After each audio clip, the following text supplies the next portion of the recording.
اعوذ باللہ من الشیطان الرجیم بسم اللہ الرحمن الرحیم۔ آج 15 شعبان المعظم ہے اور آج مبارک رات ہے جس کو شب بارات کہا جاتا ہے، جس میں ہمارے اس شعبان سے لے کر اگلے شعبان تک جو بھی ہمارے حصے میں، ہمارے نصیب میں جو چیزیں ہیں وہ سب لکھ دی جاتی ہیں۔ تو اس رات کے حوالے سے کچھ مسائل ہیں جو میں ڈسکس کرنا چاہتا ہوں قرآن پاک کے حوالے سے۔ تو سب سے پہلے یہ رات آپ کو بہت مبارک ہو۔ بسم اللہ الرحمن الرحیم۔ قرآن پاک میں سورہ الدخان 44 نمبر پہ سورہ موجود ہے، جس کی تیسری آیت میں اللہ تعالیٰ ارشاد فرماتا ہے انا انزلناہ فی لیلۃ مبارکہ انا کنا منذرین۔ اس کا ترجمہ جو کنز الایمان میں ہے، اللہ تعالیٰ ارشاد فرماتے ہیں بے شک ہم نے اسے برکت والی رات میں اتارا، بے شک ہم ڈر سنانے والے ہیں۔ اس کی تفسیر علامہ نعیم الدین مراد آبادی رحمۃ اللہ علیہ نے جو لکھی ہے، تو آپ نے اس کی تفسیر میں لکھا ہے کہ اس شب کو رات سے مراد شب بارات، اس شب میں قرآن پاک لوح محفوظ سے آسمان دنیا کی طرف اتارا گیا، پھر وہاں سے حضرت جبرائیل علیہ السلام 30 سال کے عرصہ میں تھوڑا تھوڑا لے کر نازل ہو گئے۔ اس شب کو شب مبارک اس لیے فرمایا گیا کہ اس میں قرآن پاک نازل ہوا، اور ہمیشہ اس شب میں خیر و برکت نازل ہوتی ہے، دعائیں قبول کی جاتی ہیں، اور سال بھر کا۔ اس کے بعد اللہ تعالیٰ اگلی آیت کریمہ میں ارشاد فرماتے ہیں فیہا یفرق کل امر حکیم۔ اس کا ترجمہ جو کنز الایمان میں ہے، اس میں بانٹ دیا جاتا ہے ہر حکمت والا کام۔ اس کی تفسیر علامہ صاحب جو ہیں وہ اس طرح فرماتے ہیں کہ اس شب میں سال بھر کا رزق اور احکام وغیرہ جاری کر دیے جاتے ہیں۔ تو یہ علامہ نعیم الدین مراد آبادی رحمۃ اللہ علیہ کی جو تفسیر ہے وہ اس میں یہ لکھتی ہے، جبکہ جو تفسیر ابن کثیر ہے، تفسیر ابن کثیر میں علامہ ابن کثیر رحمۃ اللہ علیہ آپ لکھتے ہیں کہ یہ جو قرآن پاک میں اللہ تعالیٰ نے لیلۃ مبارکہ کا لفظ استعمال کیا ہے عربی کے اندر، یہ جو 2 ورڈز استعمال ہوئے ہیں، ان کا مطلب یہ ہے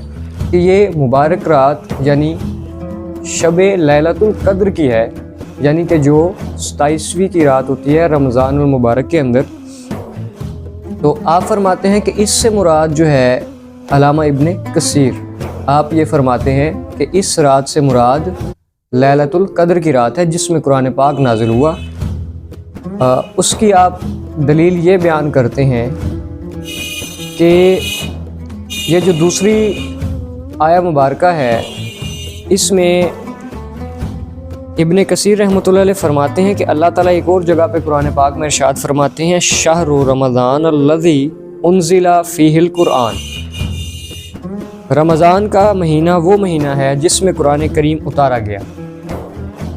تو آپ یہ فرماتے ہیں کہ اس سے مراد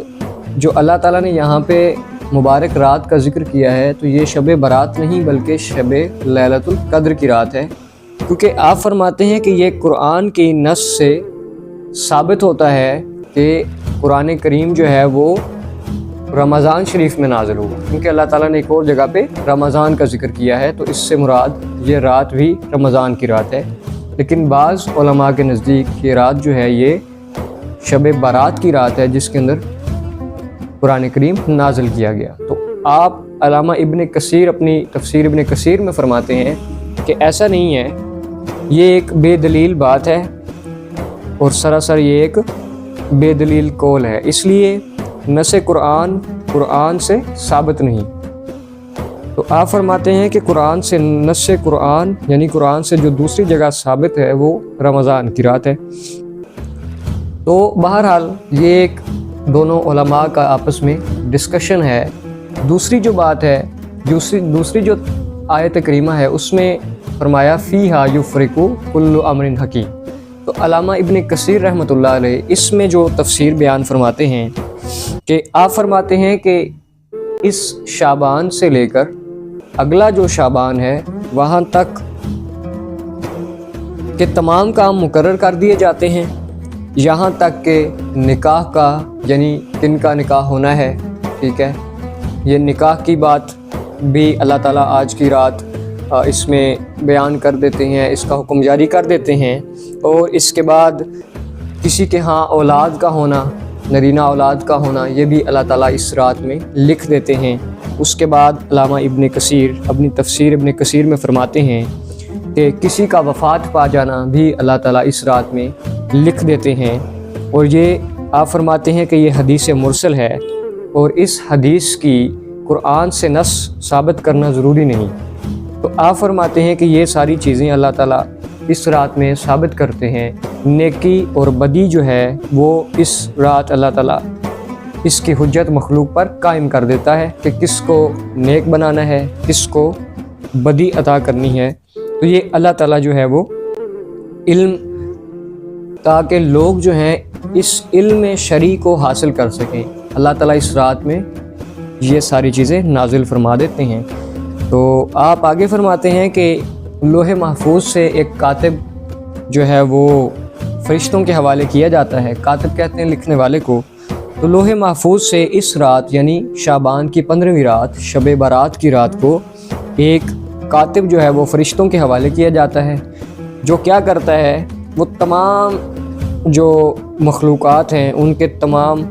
جو سال ہوتے ہیں آنے والے سال، تو ان کی جو ہے وہ اہم کام لکھ دیتا ہے۔ اس میں ان کی عمر، جو زندگی انہوں نے یہاں پہ گزارنی ہے، جو روزی انہوں نے یہاں پہ کھانی ہے، وہ ساری اللہ تعالیٰ کی طرف سے اس میں لکھ دی جاتی ہے۔ تو یہ چند ایک مسائل ہیں۔ اور ایک چیز جو میں ذاتی تجربے سے یہ سمجھتا ہوں کہ قرآن پاک میں اللہ تعالیٰ نے یہ بات جہاں پہ فرمائی اِنَّا أَنزَلْنَاهُ فِي لَيْلَةٍ مُبَارَكَةٍ إِنَّا كُنَّا مُنذِرِينَ، اور پھر آگے ہی اللہ تعالیٰ نے ارشاد فرمایا ہے فِيهَا يُفْرَقُ كُلُّ أَمْرٍ حَكِيمٍ۔ تو یہ دونوں جو آیتیں ہیں اللہ تعالیٰ نے ان کو ملا کے پیش کیا ہے۔ تو میں جو اس سے نتیجہ اخذ کرتا ہوں وہ یہ ہے کہ یہ آگے والی جو آیت ہے اس میں اللہ تعالیٰ نے فرمایا ہے کہ اس میں بانٹ دیا جاتا ہے ہر حکمت والا کام۔ اس میں یہاں پہ واضح نہیں بتایا گیا کہ کس میں، کوئی دن ہے، کوئی رات ہے، کوئی مہینہ ہے، کوئی سال ہے، واضح نہیں بتایا۔ لیکن اس سے جو پیچھے والی آیت ہے جس میں بتایا لیلۃ مبارکہ، اس مبارک رات میں، تو اگر آگے والی آیت اور پیچھے والی آیت کو ملا کے دیکھا جائے تو اس سے تو یہ پتہ چلتا ہے کہ پیچھے والی جو آیت ہے اس کو بھی بیان کیا جا رہا ہے ایز اے شب برات کی رات، کیونکہ بے شک ہم نے اسے برکت والی رات میں اتارا۔ اب اتارے کا اشارہ جو ہے وہ قرآن کریم کی طرف ہے۔ تو اگر ایک ذاتی تجزیہ کیا جائے، دونوں جو علماء ہیں ہمارے نزدیک دونوں ہی قابل احترام ہیں، علامہ نعیم الدین مراد آبادی رحمۃ اللہ علیہ اور علامہ ابن کثیر رحمۃ اللہ علیہ، تو دونوں کی رائے ملتی بھی ہے اور مختلف بھی ہے۔ تو لیکن جو ایک ذاتی ہمارا نظریہ بن سکتا ہے ان آیات کے حوالے سے، وہ یہ دیکھا جا سکتا ہے کہ جو پہلی آیت ہے اس میں اللہ تعالیٰ اشارہ کر رہے ہیں کہ ہم نے قرآن پاک نازل کیا ہے برکت کی رات، اور وہ رات کون سی ہے اس کا حوالہ اگلی آیت میں دیا گیا ہے کہ ہم نے جس میں بانٹ دیا ہر حکمت والا کام، اور ہر حکمت والا کام اللہ تعالیٰ شب بارات میں بانٹتے ہیں۔ تو اس سے جو تجزیہ کیا جا سکتا ہے وہ یہ بھی ہو سکتا ہے کہ آیا کہ قرآن پاک نازل ہوا بھی ہوگا، آیا کہ ہوا نہیں بھی ہوگا، کیونکہ ہم نے علماء کی جو رائے ہے، جو ہمارے ولی کامل ہیں، ان کی رائے کو بھی ہم نے سامنے رکھنا ہے۔ تو یہ ایک حوالے سے یہ تو ہے چند ایک لوازمات، چند ایک مسائل جو اس کے اوپر بحث کے لیے کیے جا سکتے ہیں، لیکن اس کے علاوہ یہ جو رات ہے بہت ہی بابرکت رات ہے، کیونکہ اللہ تعالیٰ نے فرما دیا کہ لیلۃ مبارک یعنی برکت والی رات، تو اس میں دعائیں قبول ہوتی ہیں۔ تو ہر مسلمان کو چاہیے کہ وہ اس رات کو عبادت کے لیے کھڑا ہو، اللہ پاک کے حضور باادب طریقے سے کھڑا ہو، اللہ تعالیٰ سے گزارشات کرے، دعا مانگے، حلال رزق کی، اچھائی کی، نیکی کی اور دین کی۔ اور حضور علیہ الصلوۃ والسلام کی ایک حدیث مبارکہ ہے کہ اللہ تعالیٰ جسے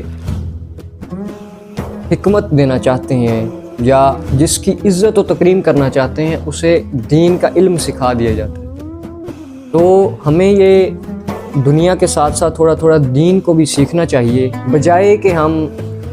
کسی کی سنی سنائی بات پہ عمل کریں۔ ہمیں خود تجزیہ کرنا چاہیے، خود دین کو سیکھنا چاہیے، پڑھنا چاہیے، اس پر عمل کرنا چاہیے، تاکہ اگر کوئی بھی ہمیں غلط ہاتھوں میں استعمال کرنا چاہتا ہے تو ہم ان غلط ہاتھوں میں نہ پڑیں، ہم خود تحقیق کریں، خود دین کو پڑھیں۔ جیسے ایک سائنس کی پرابلم ہوتی ہے، اس کو خود ایکسپیریمنٹ کر کے سالو کیا جاتا ہے، اسی طرح سے دین آج جن لوگوں کا شیوا بن گیا ہے، تو ہمیں چاہیے کہ ہم خود اس پہ تحقیق کر کے تو اس کو سمجھیں جو اللہ تعالیٰ قرآن پاک میں ارشاد فرماتے ہیں، اور اپنی ایک ذاتی رائے جو ہے وہ بنا سکیں، اس پہ ہم ایک دلیل پیدا کر سکیں، اور علماء کو بھی اور صوفیاء کو بھی اور حضور اکرم صلی اللہ علیہ وسلم کی سنت مبارکہ سے بھی استفادہ کرنا چاہیے، تاکہ ہمیں قرآن، کیونکہ کچھ باتیں ایسی ہیں جو قرآن میں موجود ہیں تو حدیث کو سمجھے بغیر ان کا پتہ نہیں چلتا، سمجھ نہیں آتا، تو قرآن پاک اور حدیث مبارکہ دونوں کو ہی ہمیں سمجھنا چاہیے۔ تو اللہ تعالیٰ آپ کو سب کو دین میں سمجھ عطا فرمائے اور ہمیں دین سیکھنے کی توفیق عطا فرمائے۔ جزاکم اللہ خیرہ، صدق اللہ العظیم۔